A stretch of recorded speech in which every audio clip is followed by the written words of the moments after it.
රිදී ක්‍රියේෂන්ස් නිෂ්පාදනයක්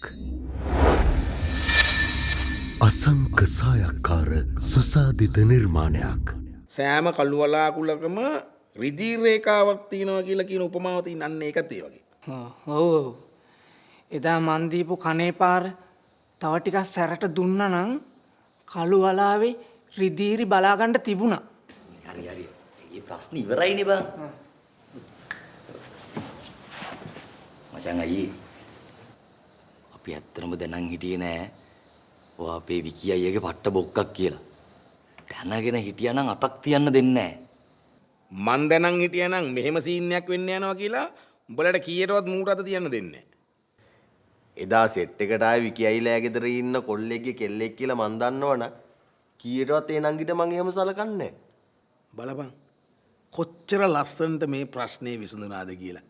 ඈ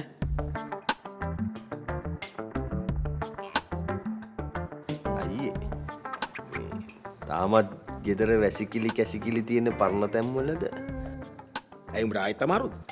මේ පැණියේ පසු කම්පන තාම තියෙනවා.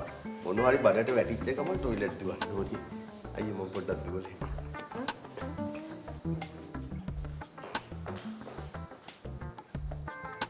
ඇයි?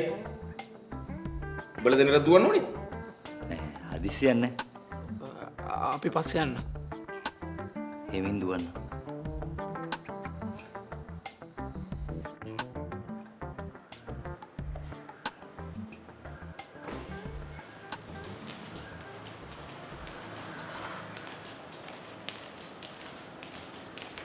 ඒකත් හරි.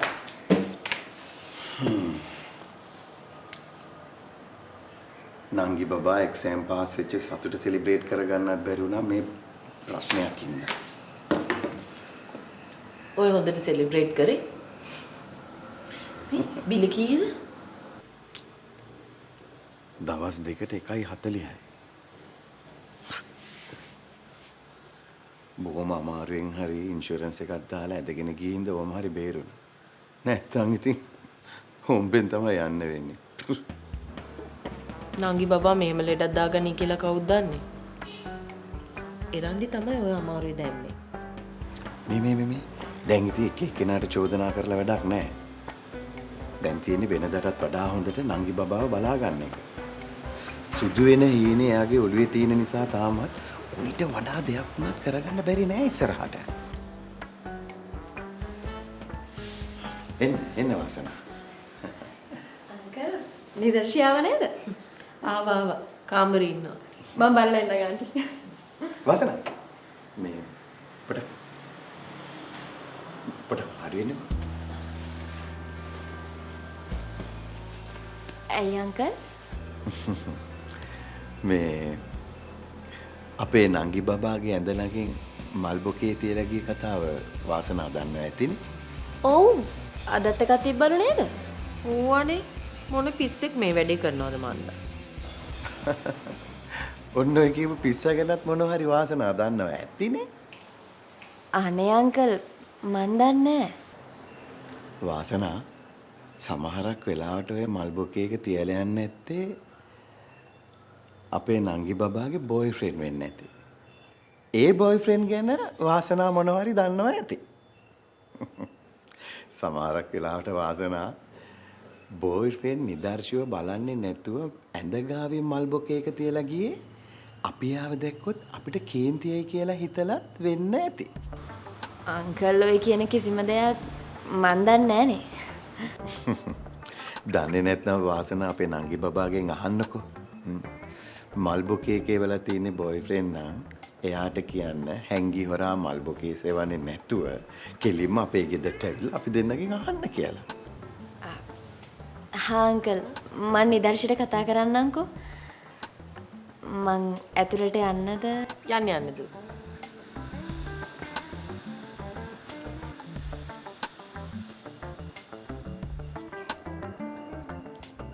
මොකද්ද ජනවා ඒ ළමයට කිව්වේ? මං ඉතින් 아무තු දෙයක් කිව්වේ නෑ. මල් බොකේ එක ගැන මට තියෙන එක සැකයක් ලියා ගන්න මං try එකක් දුන්නා එච්චරයි. එක සැකයක්? ඔව්. එක සැකයක්. මොකද අනිත් සැක? මේ සැකේ ලියවෙන්නේ නැත්නම් අනිත් සැක මම හොයා ගන්නම්කෝ.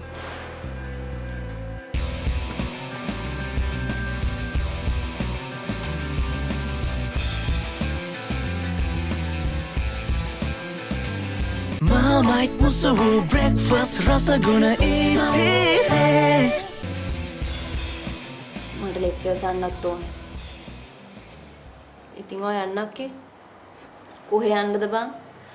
උඹලගේ අම්මයි තාත්තයි බහිරව රූප දෙක වගේ සාලේ.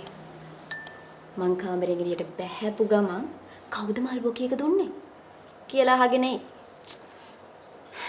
ඉතින් ඔය ඇත්තටම දන්නේ නැණි කවුද දුන්නේ කියලා? මන් දන්නේ නැහැ කියලා එයාලා විශ්වාස කරන්නේ නැහනේ. මොකද මට වඩා හොඳට එයාලට විශ්වාස ඇති නේ එයාලගේ දෝණියන්ද ගැන. එයාලා නම් කොහොමත් විශ්වාස කරන්නේ නැහැ මට FI එකක් තියෙනවා කියලා. එකක් ඇති කියලා විශ්වාස කරන එකක් නෑ.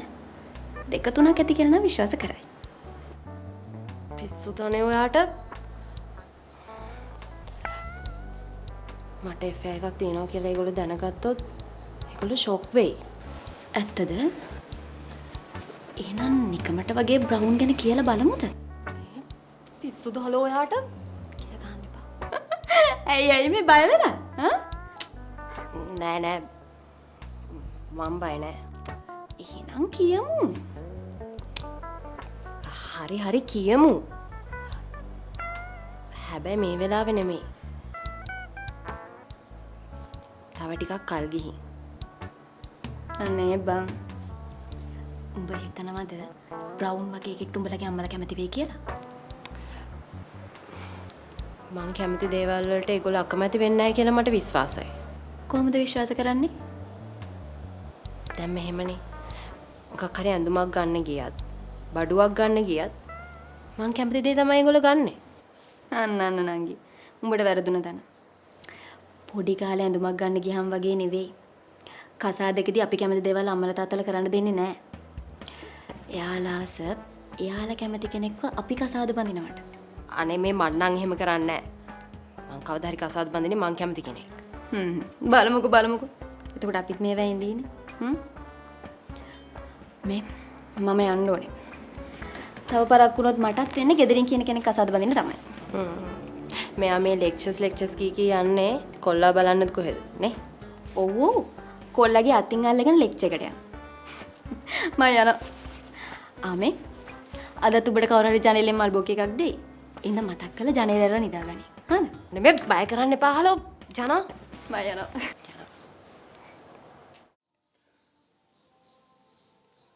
මං හිටියේ නැත්තම් ඔයාගේ AD කියන එක මගේ කෙල්ලට බලහත්කාරකමක් කරලා. වෙන්න බෑ මල්ලි වෙන්න බෑ. වෙන්න බැරි මොකද? ඌ මගේ කෙල්ලව රූම් එකට එක්කන් යන්න හදද්දිම තමයි අපි එතනට ආවේ. උණන් ඇත්තටම පාදඩේක් අයියේ. පැණිය බීලා මැරෙන්න වැටලා හිටපු කෙල්ලෙක්ට නෙමු කරදර කරන්න ගියේ. ඒක නම් කීයටවත් වෙන්න බෑ මල්ලි. මොකද වෙන්න බැරි? අපි S2කින්ම දැක්කනේ. පදියා කියන්නේ එහෙම එකෙක් නෙවෙයි. ඌට කෙල්ලෝ අදිනවා නම් ඕන් තරම් අදින්න පුළුවන්.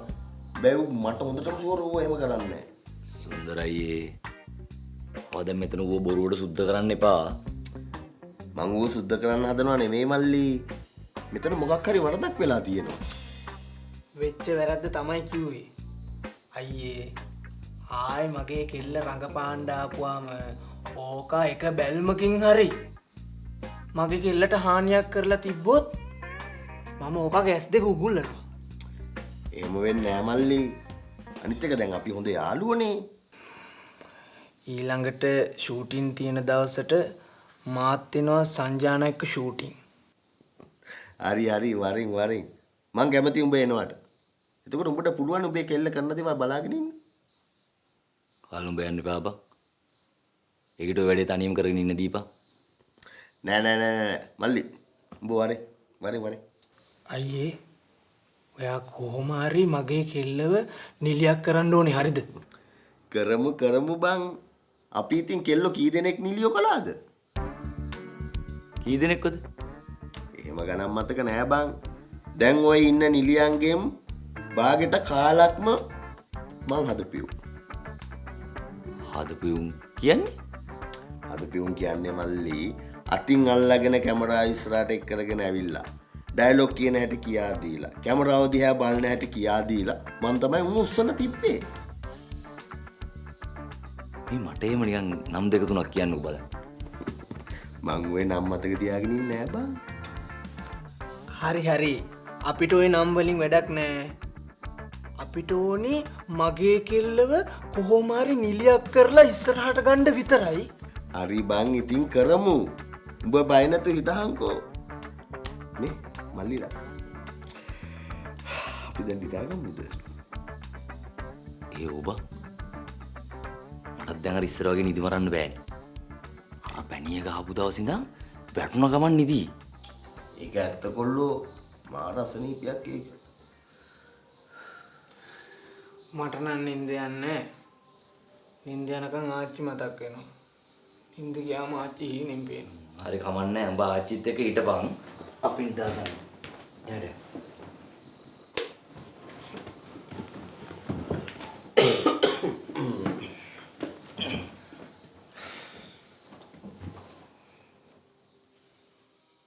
නව රෙක්සෝනා sports defence 72 hours order protection සමගින් පිරිමින් සඳහාමයි.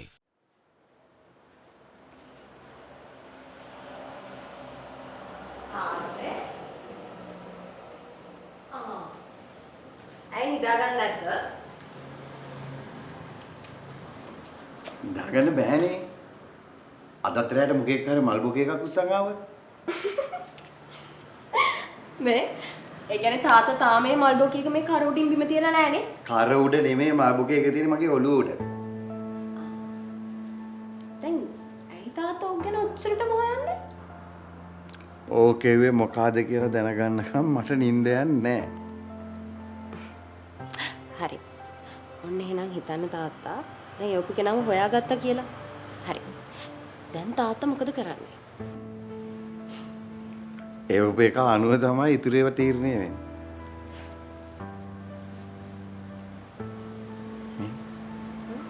නංගි බබා දැන් මේ වෙලාවේ ඇහැරගෙන ඉන්නේ අපි දෙන්න විතරයි. ඔයා මට කියන කිසිම දෙයක් අනිත් කාටවත් ඇහෙන්නේ නැහැ. අනිත් එක ඔයා මගේ දුව වුණාට පොඩි කාලේ ඉඳන් ඔයා හැදුනේ මගේ යාළුවා වගේ. හොඳම යාළුවා. හරි හොඳම යාළුවා. දැන් මට ඇත්ත කියන්න කවුද මල් බොකේක ගෙනාවේ? හොඳම යාළුවට ඇත්ත කියන්න පුළුවන්. ඔව්. හැබැයි ඉතින් ඔය හොඳම යාළුවගේ හිතේ තියෙන උත්තරේට ගැළපෙනම උත්තරේ දෙන්න මට නම් බෑ. ඒ කිව්වේ? දැන් ඒ කිව්වේ මෙහෙමනේ තාත්තේ. මං ඇත්තටම දන්නේ නැහැ ඔය මල්බොකී දෙකේවේ කවුද කියලා. හරි. මං දන්නවා තාත්තට ඕන උත්තරේ ඒක නෙමෙයි කියලා.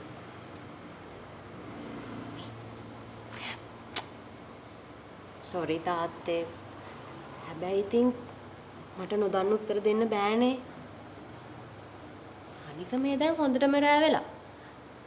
ඔන්න ඔය මල්බොකී එක බිමින් තියලා අපි දැන් නිදාගමු. හා ඔන්න තාත්තටම ඕනෙම නම් හෙට උදේට ඕක ආයි ඔලු උඩින් තියාගමු. හරිද? ආ නිදාගමුකෝ දැන්. යන්. එන්නකෝ. නෑ. තාගී නිදාගන්න. බෑ නම මෙතනම ඉන්නොත්. මේ. බෑ. යන්න ගිහින් නිදාගන්න. ඉතින් තාත්තත් යන්න.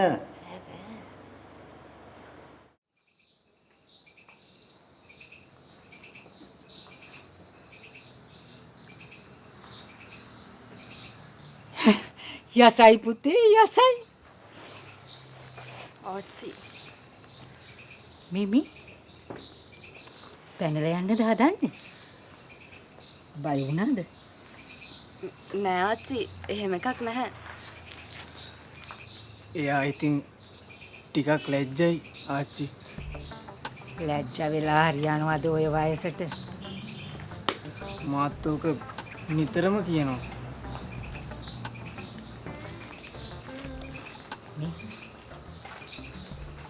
දෙන්නට ජීවත් වෙන්න දැන් සල්ලි තියෙනවද?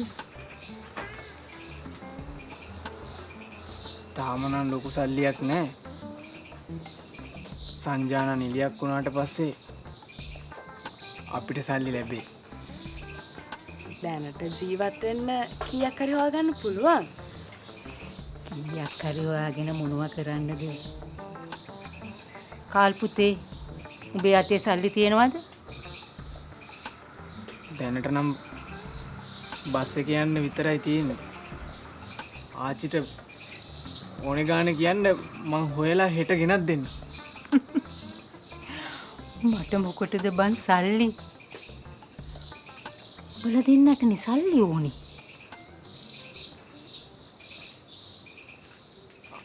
අපි සල්ලි හොයාගෙන හෙමින් ලොකු වෙන්න. හෙමින් ලොකු වෙන්න? හෙමින් ලොකු වෙලා කොහොමද? මේ දෙන්නටම ඉක්මනින් සල්ලි හොයාගන්න විදියක් මං කියන්නද? මොකද්ද? පලියන් නන්දි තේදා ගාවට. අනේ බෑ. ආයෙනම් පැණි බොන්න බෑ. පැණි බොන්න ඕන නෑ. ගිහිල්ලා මාව මරාගත්තා කියලා ලොකු වන්දියක් ඉල්ල ගන්න. වන්දිය? ඔව්. තේදාච්චි දෙන්න ඕනේ. ලොකු වන්දියක් ඉල්ලගෙන ඊට පස්සේ මාව මතක් කරලා හොඳ ලොකු දානයක් දෙන්න. පින් දීලා. මට තව සුදු වෙන්න ඕන.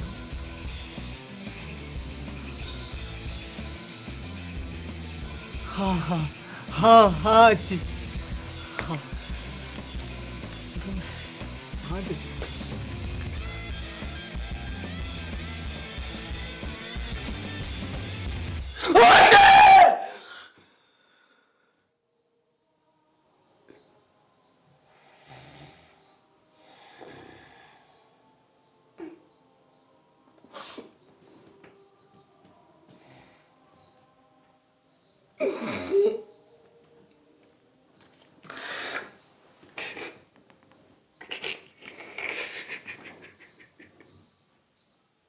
Activated charcoal සමගින් දැන් ඉස්සුරි නැති ක්ලීන් හිසකට නව ක්ලියර්මෙන් ඩීප් ක්ලෙන්ස්.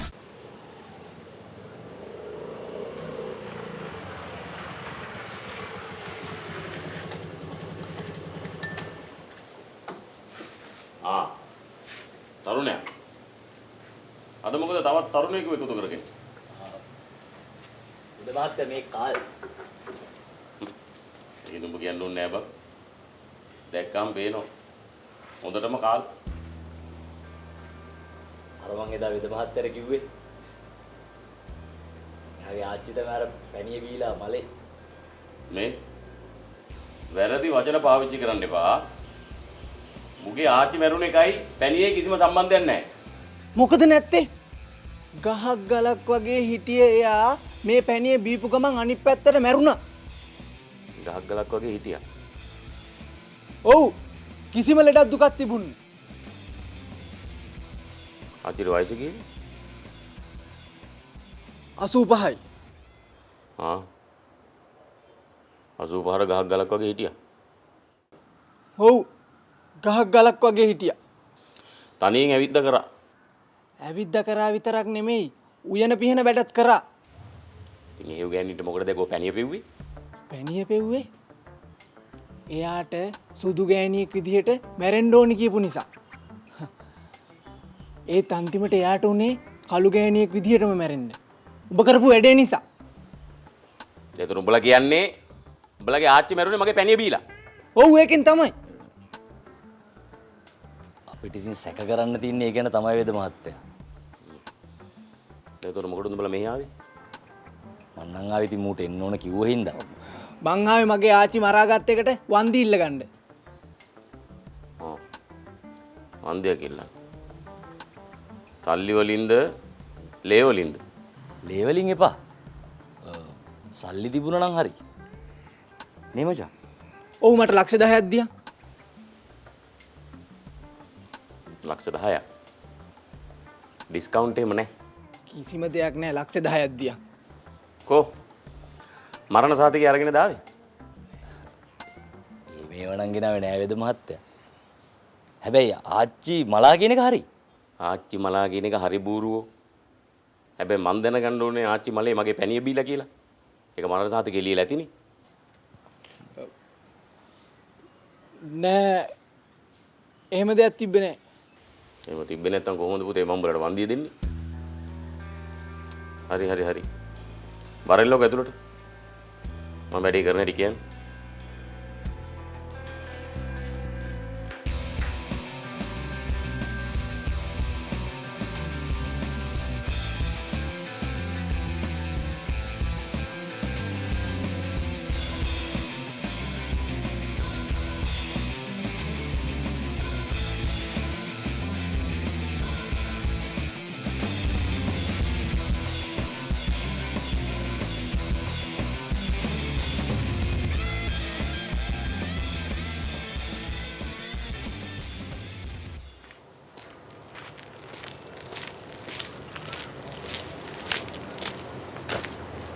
තුම වදයක් අයියවත් දෙන්නේ. මම මේ යාළුවෙක්ගේ බෝඩි මේ සෙට් වෙන්න නැදුවා විතරයි. බලලා ඉතින් කොහොමවත් සෙට් වෙච්ච ගමන්ම ඉන්නේ. හරි. දැන් අයියා කතා කරේ මොකටද අදිස්සිය කරද?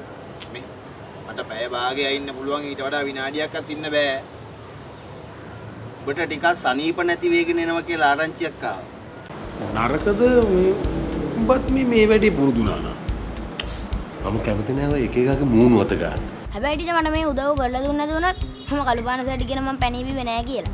මේ තිබ්බට වඩා ප්‍රබල ග්‍රහ මාරුවක් අත ළඟම එනවා. නෑ. ඒ chance එක නම් මිස් කරගන්නේ නං එහෙම් බයි නසනීපයක් නෑ. ඔව් උඹට ඉහෙම් බයි නසනීපයක් නෑ. උඹට තියෙන නගින නසනීපයක්. ආච්චිගේ මරණේ මිනී මැරුමක් කියලා සැකයි කියලා පැමිණිල්ලක් දාන්න ඕනේ.